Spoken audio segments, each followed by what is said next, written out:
From the EPR Creation Studio, this is Doc Staples bringing you Unconquered with Doc Staples. As always, this podcast brought to you by Justin Galloway of Benchmark Mortgage, serving Florida, Tennessee, and Kentucky, by Louis Marquez of Momentum Realty in Jacksonville, Florida, by EPR Creations, bringing you the best of internet marketing and website development for an affordable price, by Garage Makeovers, the #1 garage remodeling company in South Florida, and by Shenandoah Real Estate in the Research Triangle of North Carolina. Look, I don't just take anybody and advertise them on my show. These people are all really good at what they do. Support them. Let them know where you heard about them, and we'll go from there. Okay, a few things. This is both a preview episode and also a little bit of a discussion about some of the stuff that came out of the bye week. Number one, the posted depth chart. The one that they actually send out, which Mike Norvell did rightly say, look, it doesn't really matter who's on the depth chart. And he's right about that, because they can put anybody they want on the depth chart and then do different things. And they've done that in the past. They've had a guy at the top of the depth chart during the week, and then that guy is not actually available. They do this sort of thing all the time. It's, frustrating if you're covering teams that do that, but there's no rule against it, so why not?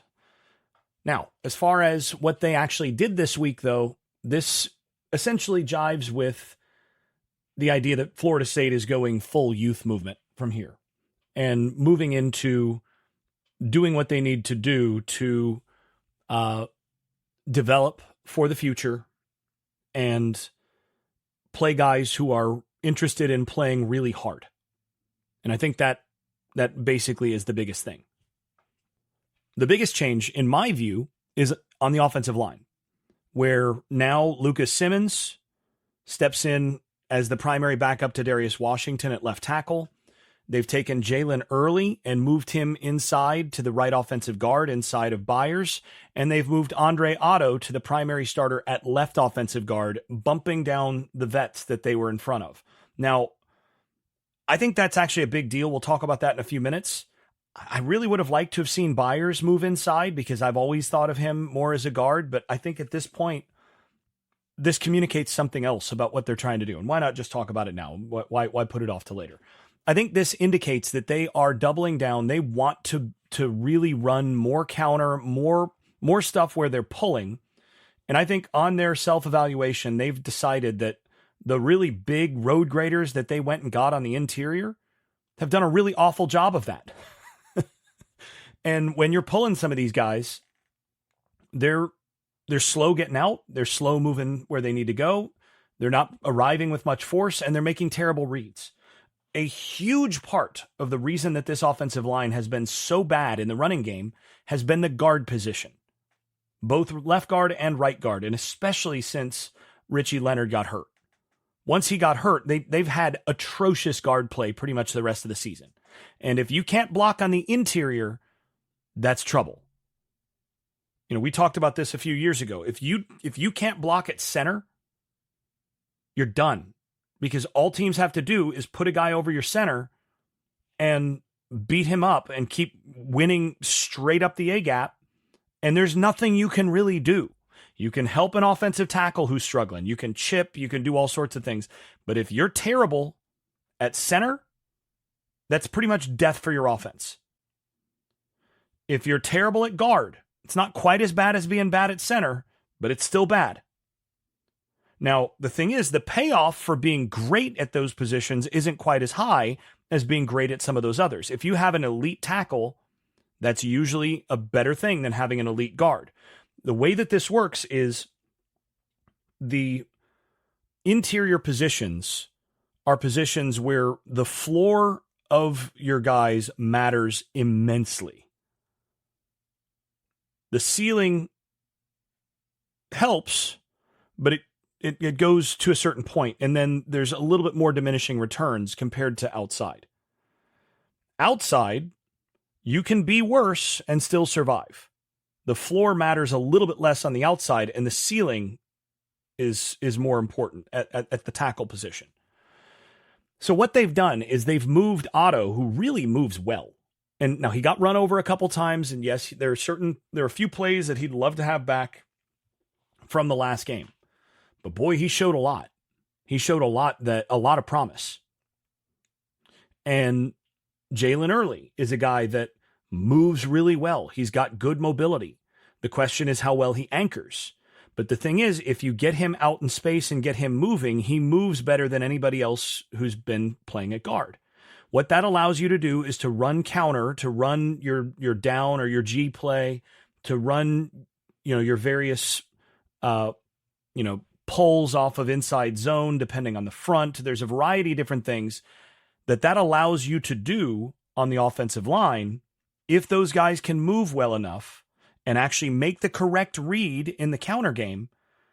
That can really clean up a lot. So, yeah, I mean, that can help. Now, it still doesn't fix it if you go, say, GT counter and the tackle's the second guy and doesn't read correctly. But it helps if the offensive guard gets there quicker and makes the read easier. Same thing with the tight end.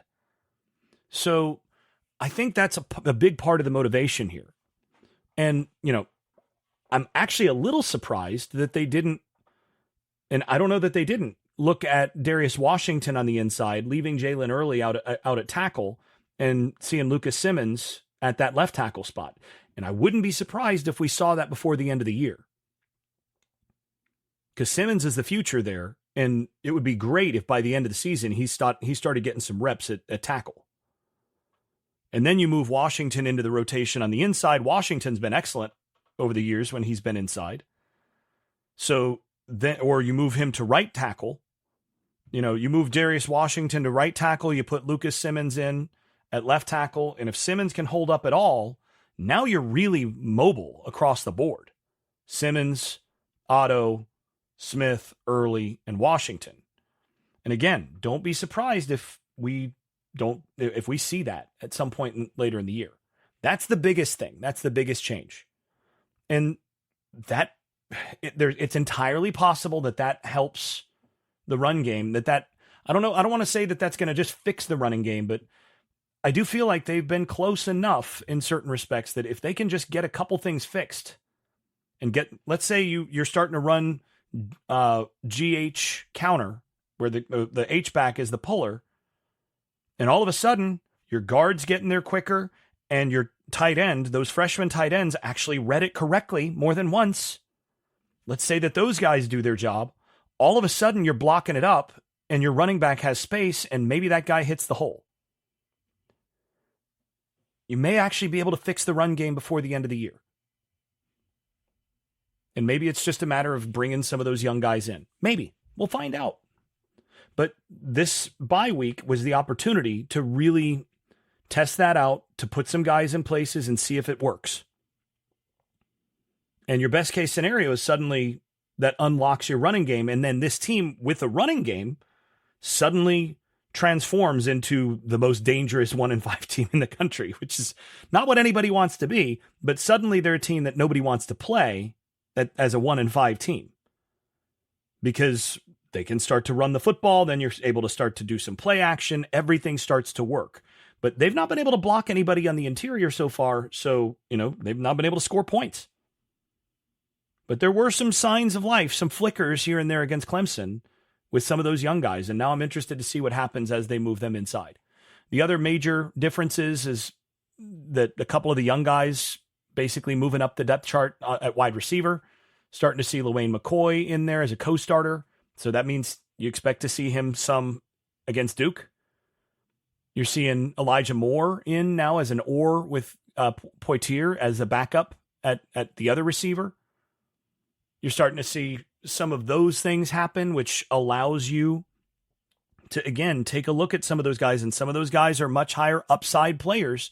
Moore is a much better, much higher ceiling than Kentron Poitier has ever had. LaWayne McCoy he's an athlete. There's some guys that can do some things with their speed and with their twitch and their body size that they're not like some of the receivers that they've had on the roster, other than say Keon and Johnny, who are different kinds of players altogether. But again, bye week allows you to make some of those moves as guys show that they're ready to go.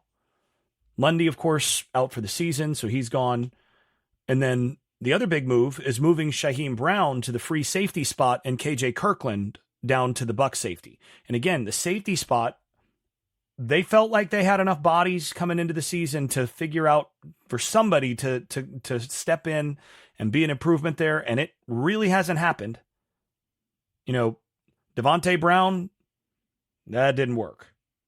And then Conrad Hussey has played soft and has not been a good player at that spot for the most part. And that's been a really disappointing development this season so far. And then you got Kirkland. And Kirkland, he got run over pretty badly against Clemson, but also some positives there. Some things that, you can work with. And he brings a little bit of intensity and passion to the field. And maybe he can play with a little more physicality and be a little bit more solid in the run game and run in the alley and all of that from the Buck spot. And then you let Shaheem Brown be a little bit more of a space player at that free safety spot where you've given up some plays in the passing game. So could work. We'll see. Earl Little moving to the backup at Buck.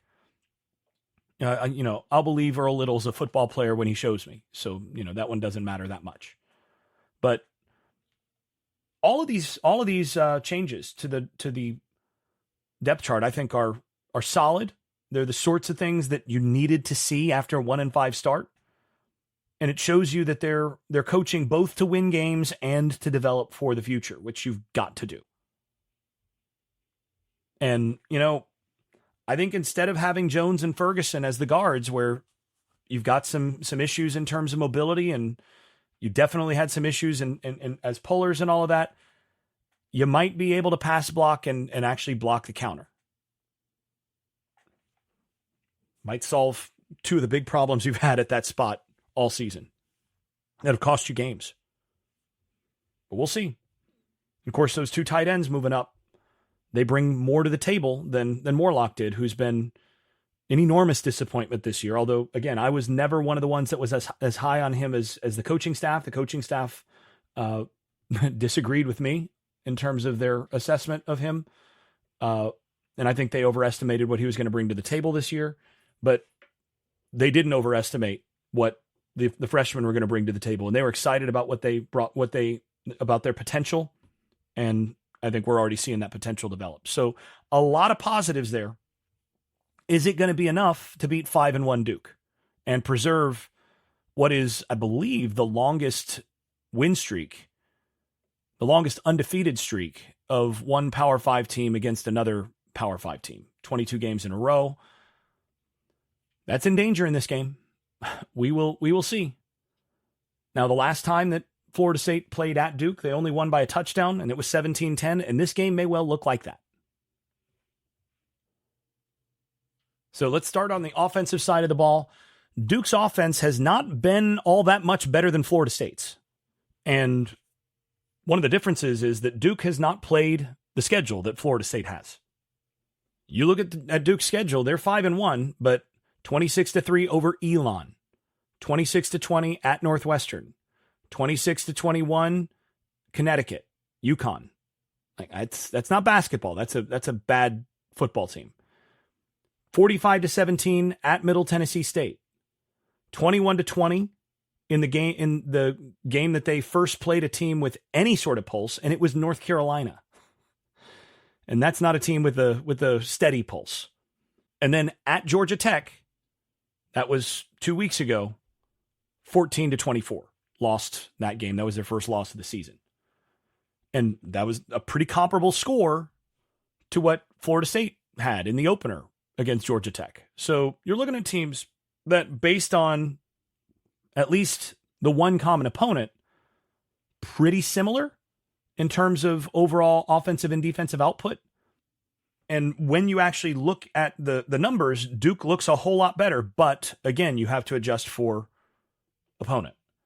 Now, on the offensive side, Duke does not run the football super well. They're averaging only 3.53 yards per carry. And again, that's 2.19 yards against Elon, 3.1 against Northwestern, 3.64 yards per carry against Connecticut, 3.54 at Middle Tennessee, 4.51 against North Carolina, most of that damage in the second half. And then at Georgia Tech, 3.7 yards per carry. So they've not exactly lit the world on fire in the running game. Now that North Carolina game is the outlier, 41 carries for 185 yards, and they just kept pounding on the inside, and eventually North Carolina's defensive tackles and defensive interior sort of broke down. And, some of that was just, they just kept pounding away and just wore Carolina down. I don't think they're likely to be able to do the same thing against Florida State. They were not so effective, for example, doing that against Georgia Tech, 3.7 yards per carry, and just really never got things on track in terms of the running game and wound up having to throw the football to have some success. And when they're forced to throw the football, they're not super efficient. A big part of that is just that they don't have dudes on the outside. You look at their main wide receiver, Jordan Moore, 2 receptions for 26 yards last year against Florida State. This year, it's been okay. He's got 30 catches, 443 yards, averaging 14.7 a catch. He's been fine. He's more of a little kind of twitchy type player, 6 foot 195. You just got to make sure he doesn't run by you, but not a special player. The next guy is Eli Pancol. Eli Pancol's 6'3", 205. Good player, but again, not a guy that you really have to feel like you have to double cover. They've got a bunch of those types of guys. And then you pair those with a quarterback who can throw the football through a wall. There are very few guys who throw a prettier football than Malik Murphy. And Malik Murphy, this is why he was I think he was a 5-star recruit. He was no worse than a 4-star, but he was a very high-level recruit coming out of high school, because if you watch him throw the football, it's DeAndre Francois type stuff where the ball just comes out of his hand so nicely and just spins it and, can throw it through a wall. But the real limitation there is, boy, does he fall apart under pressure. When he's kept clean, his Pro Football Focus grade, 81.9. He's thrown 11 touchdowns, 2 picks. And his adjusted accuracy percentage, which is something that I think they do a pretty good job of with Pro Football Focus, 71.8. That's respectable. That's fine. Under pressure? Yeah, well, under pressure, that all flips. His Pro Football Focus grade drops from 81.9 to 39.0. He's thrown 3 touchdowns, 3 picks. And his adjusted completion percentage is 26.9%. There's a big difference. So he's been a guy that, if you can get pressure on him, does not handle that pressure that well. Doesn't handle it well at all. Hasn't so far this year. Now, the difficulty is that of all teams in the country, let me adjust my numbers here. Of all the teams in the country, the team that has given up the lowest percentage of quarterback pressures is Duke in the FBS. They're 2 above Georgia Tech, who's 3rd in that category. And we saw that Florida State didn't get a bunch of pressure against Georgia Tech either. But to me, this is a big part of where this game is going to be determined. If Florida State can get pressure on Malik Murphy, based on what he's shown so far, he's going to have problems. And they don't run it super well. So if they can basically cause some problems up front for Duke in terms of pressure, there's going to be a very low scoring game on the Duke side, because I just don't think Malik Murphy is going to sit back there and sling it around against a bunch of pressure from Florida State. And I don't think they have the playmakers across the board to really threaten you downfield a bunch. You do have to respect Moore, but the rest of them, I just don't see. I haven't seen a bunch. And I watched them pretty closely, especially when they played North Carolina. I watched that game closely, obviously, because I got to break that down for my other job. And yeah, to me, that's a big part of this game. And I do think Florida State matches up pretty well there. I think they match up better against Duke than anybody that Duke's played so far, except for maybe Georgia Tech. Georgia Tech held them to 14, precisely because Georgia Tech, they weren't able to push Georgia Tech around like they had the other lesser teams on the defensive front that they'd played this season. And North Carolina actually had some success against them at different points before. Again, I think they got a little bit tired on the inside, and really Duke took advantage of North Carolina's edges. Carolina's best edge player, Kamen Rucker, had knee surgery, was not really available. He's not been fully healthy since the opener, and I think he played a couple snaps against Duke, and that's it. But basically, they were able to take advantage of him and of the remainder of the other guys on the edge at different points in the run game. And they really took advantage of North Carolina's safeties. They kept getting their safeties in one-on-ones against their backs, and Carolina's safeties just got run over multiple times, missed a bunch of tackles. To me, in this game, if Florida State just tackles in space, which they've been not so great at, and they produce some pressure, which they've been pretty good at, then I think this Duke team really does not produce a whole lot of points. And I think they struggle to reach what their season average is, which, you look at their season average, they're averaging 26 points a game. In fact, they've scored 26 even in 3 games. 26, 20, first 3 games were 26, then 45 against Middle Tennessee, then 21 and 14 were the total points. They've not scored against Power 5 competition. They've not scored above 26, and that was at Northwestern. In the ACC, it's 14 and 21. So I think Florida State should be able to hold them. You start talking about magic number. What does Florida State's defense need to do? Or how many points does Florida State's offense need to score to win this game? And I think that number is probably 20. If you score 20 in this game, you probably win this football game if you're Florida State. Because I don't think Duke scores, say, over 21. So let's just say the magic number is 21. You score 3 touchdowns in this game, and you probably don't lose if you're Florida State. That's significant. And you start looking at the total offense numbers. They 5.27 yards per play on the season, 5.25 against North Carolina, 5.47 at Georgia Tech.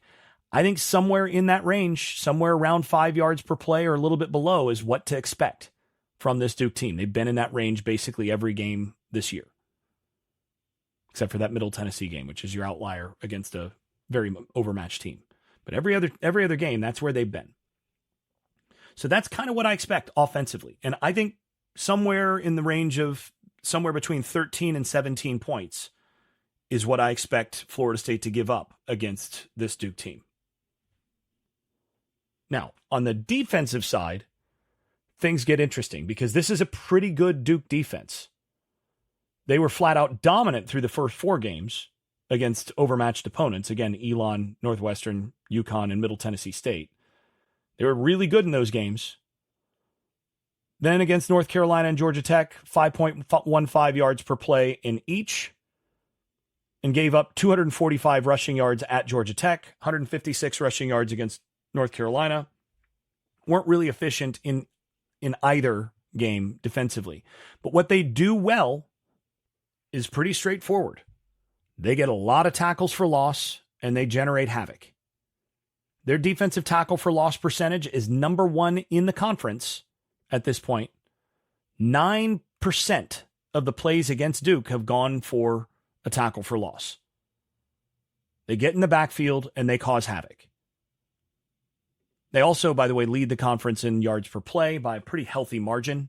Again, a lot of that is going to be impacted by the quality of play through those first 4 games, and really first 5 games. That North Carolina team has struggled here and there. And they produced a lot of tackles for loss. They lead the conference in tackles for loss. And they're right around the same as Florida State in overall pressure rate. Now, that's an interesting number because their pressure rate is about the same as Florida State's, and they've played 5 teams that can't pass block.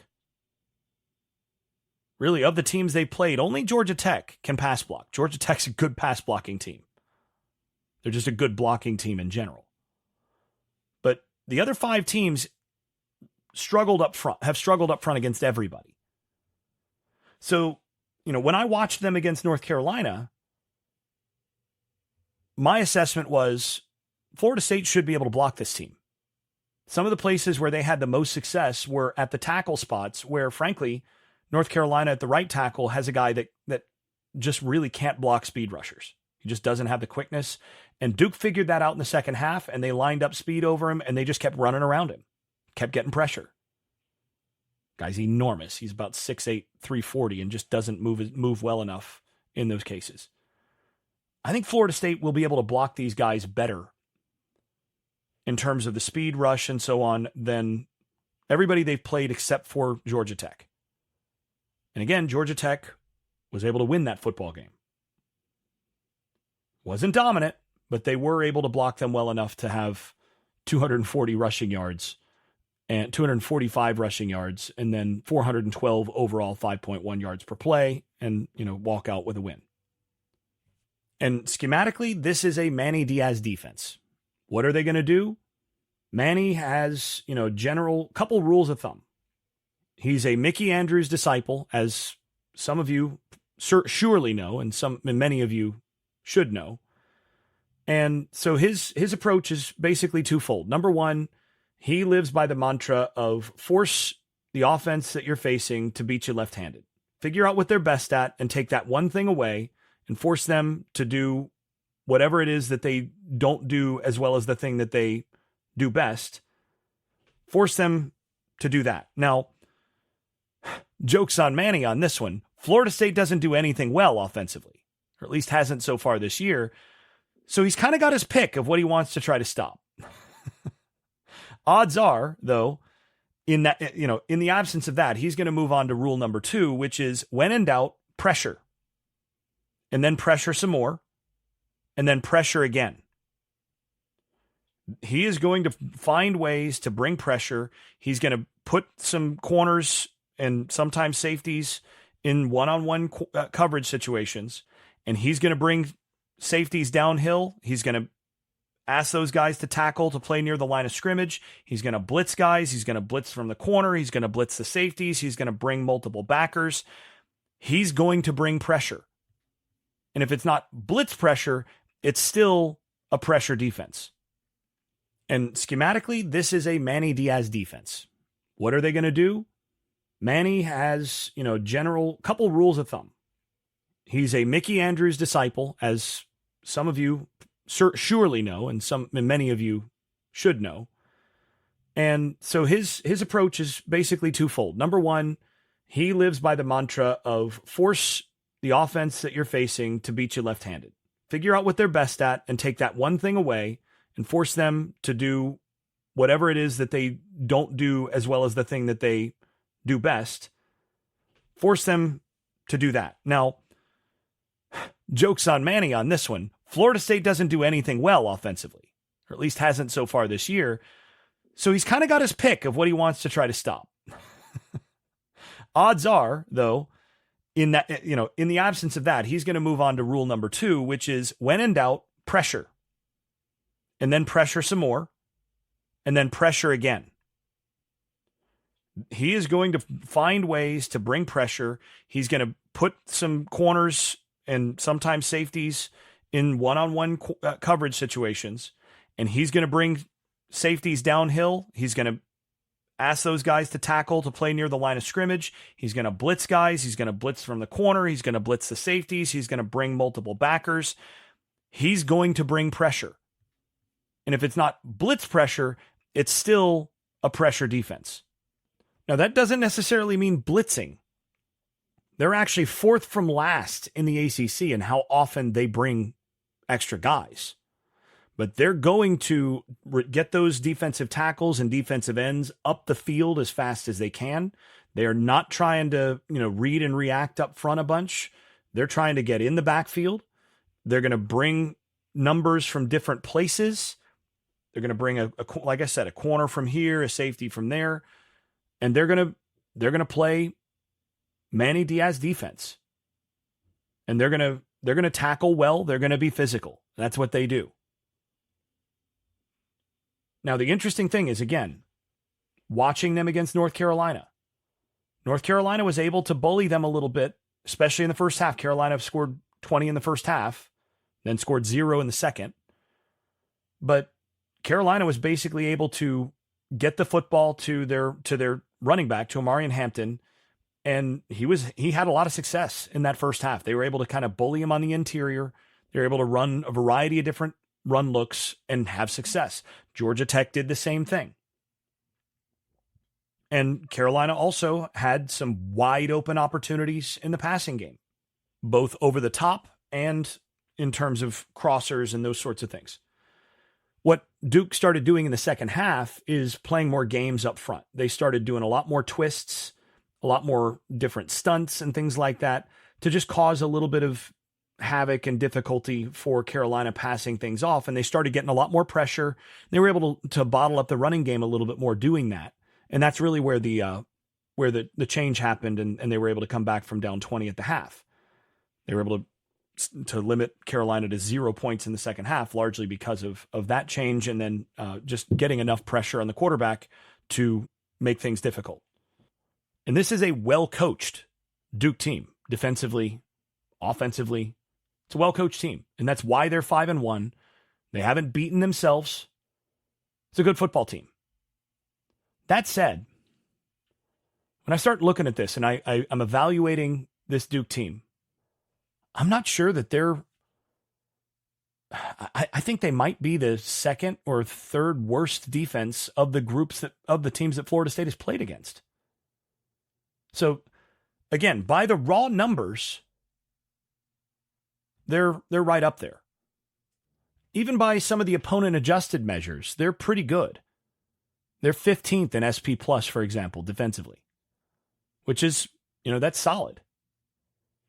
But when I look at them and I look at what they bring to the table in terms of personnel and some of the matchups that you might be able to create, I'm not sure that this is not maybe I think this defense, I'll just put it this way. This defense is not better than Clemson's. It's not better than SMU's. I don't think it's better than Cal's. And I don't think it's better than Georgia Tech's, who they lost to.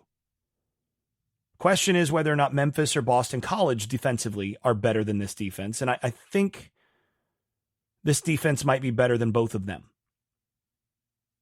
But that's an I think. Now, Florida State has not lit the world on fire against any of those other teams. But it does make me wonder. Again, especially since I think this current Florida State offense, with the restructuring that they just did on the offensive line, with the two quarterbacks that they have, with Brock Glenn now having another start under his belt, with a full 2-week period to continue to get reps, and Luke Kromenhoek doing the same, without the start, of course, but getting more and more opportunities. I think this offense might be better than they've been up to now. And if the changes at guard actually work, it's going to be considerably better. Which then means they're in line to potentially score enough points to actually win a football game. So let's go ahead and get to then the prediction part of the show. And this is where, again, I look at the schedule and I slot Duke in and I say, okay, where are they relative to the other teams that Florida State has played in their first 6 games? They're not better than Clemson. You take both sides of the ball. They're not better than Clemson. They're not better than SMU. They're not better than Georgia Tech, who they lost to in their last game. They're not better than Boston College, I don't think. So that leaves Memphis and Cal. I actually don't think they're better than Cal, but I think it's close. And I'm not sure they're better than Memphis either. But that's the range of team that essentially I think this Duke team is. They're in that Memphis or Cal tier, somewhere between those two teams. And as it turns out, those are 2 games that Florida State, that's their 1 win against Cal, and that's a Memphis team that they didn't play well against and had every opportunity to win that game. And again, I think it's very possible right now that with the quarterback situation where it is, and with some of the changes that they've made in the offensive line, there's reason to think that Florida State will be better than they have been. And I think that actually pays off. I think they run the win streak against Duke to 23.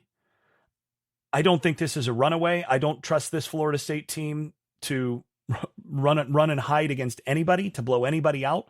And this is a Duke program that has not been blown out. It's a good defense. It's an offense that doesn't turn it over a bunch and, plays sound football.